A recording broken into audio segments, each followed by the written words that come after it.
Ok, ahora bien, tenemos que este hombre fue usado grandemente por el poder de Dios, porque dice la Biblia, ¿verdad? Que este fue ungido por Dios, tocado por el Señor. Este hombre tenía el poder del Espíritu Santo sobre él. Sin embargo, en muchos aspectos no hacía lo que le agradaba a Dios. A pesar de que estaba consagrado para el Señor, hacía lo que le agradaba su corazón. Luego, en el capítulo 14, versículo 15, tenemos algunos datos simbólicos de una historia o de la misma historia de Sansón, pero vamos a leer en el capítulo 14 que dice lo siguiente. Bueno, aquí tenemos versículo 15, pero vamos a leer en realidad desde,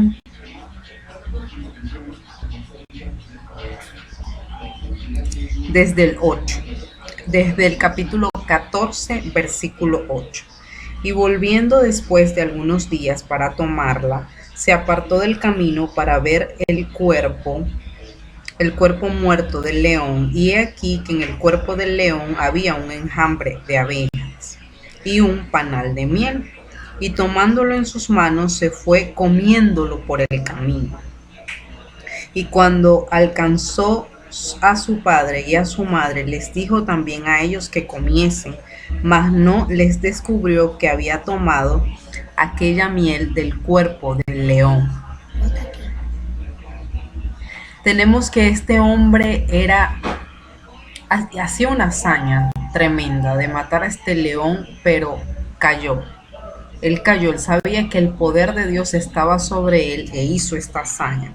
Porque dice la Biblia que él se quedó callado frente a la hazaña, pero simplemente se quedó pensando en esto. Tenemos algunos datos simbólicos de esta historia. Tenemos que aparece el cuerpo de un león joven, y esto lo podemos asociar a la fuerza de este hombre, al vigor que tenía, porque era un hombre joven, usado de Dios, y con el poder de Dios él podía hacer estas hazañas.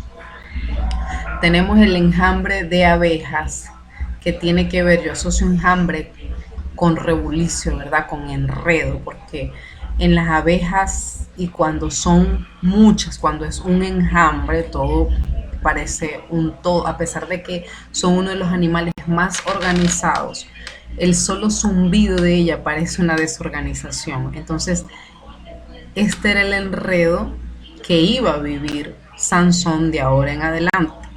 Y el panal de miel, que se asocia a lo dulce y que puede ser dulce por las sensaciones agradables que éste estaba viviendo, pero que sin duda alguna traerían a su vida su caída, porque se tradujeron después en su caída. Y a pesar de que papá lo había creado para estar consagrado, él pudo tener un destino diferente, pudo haber terminado diferente, pero hizo cosas desagradables al Señor.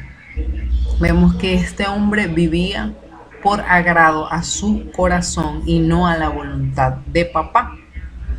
Tenemos entonces que, descubriendo las debilidades del ministro. ¿Cuáles son las debilidades del ministro?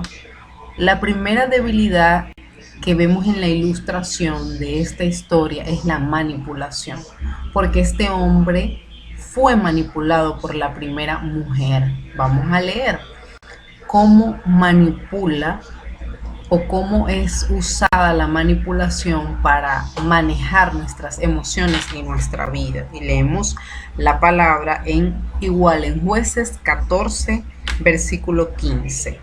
Al séptimo día dijeron a la mujer de Sansón: induce a tu marido a que nos declare este enigma, para que no te queremos a ti y a la casa de tu padre. Nos habéis llamado aquí para despojarnos. Es decir, esta mujer fue utilizada para sacar información, pero dice la Biblia, ¿verdad? Al séptimo día dijeron a la mujer de Sansón: induce a tu marido a que nos declare. Y esta mujer, ¿verdad? eh, Sansón propone el enigma de descubrir eso, pero lo hizo con el propósito de ganar a los filisteos, ¿verdad? Lo hizo con ese propósito de ganar la guerra. Dice, mas si no me lo podéis declarar, entonces vosotros me daréis a mí los 30 vestidos de lino.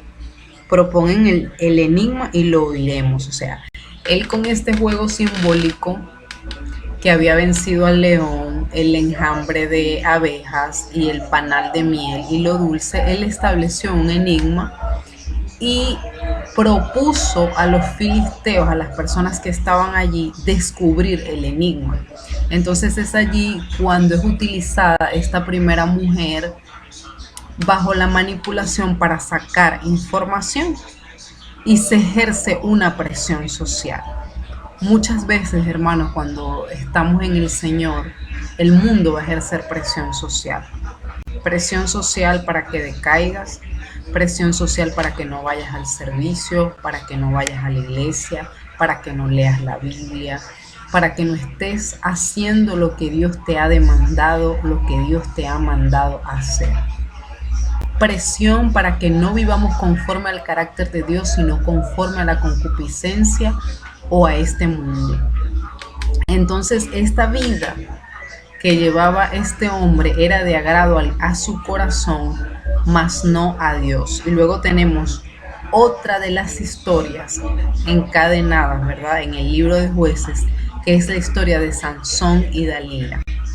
Vamos a detenernos en esta historia para comentar brevemente esta relación y el enamoramiento de Sansón por Dalila, y vamos a cerrar con el primer mandamiento que nos da Dios de amor hacia Él, y a ver o a relacionarlo por qué uno de estos o todas estas corresponden debilidades que muchas veces tiene el ministro de Dios que nosotros debemos atacar.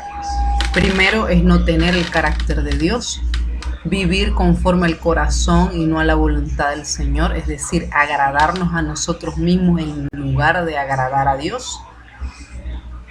No tener ese carácter arraigado. Y luego tenemos enamoramiento. Enamoramiento forma parte también de fallas en el carácter que debemos corregir.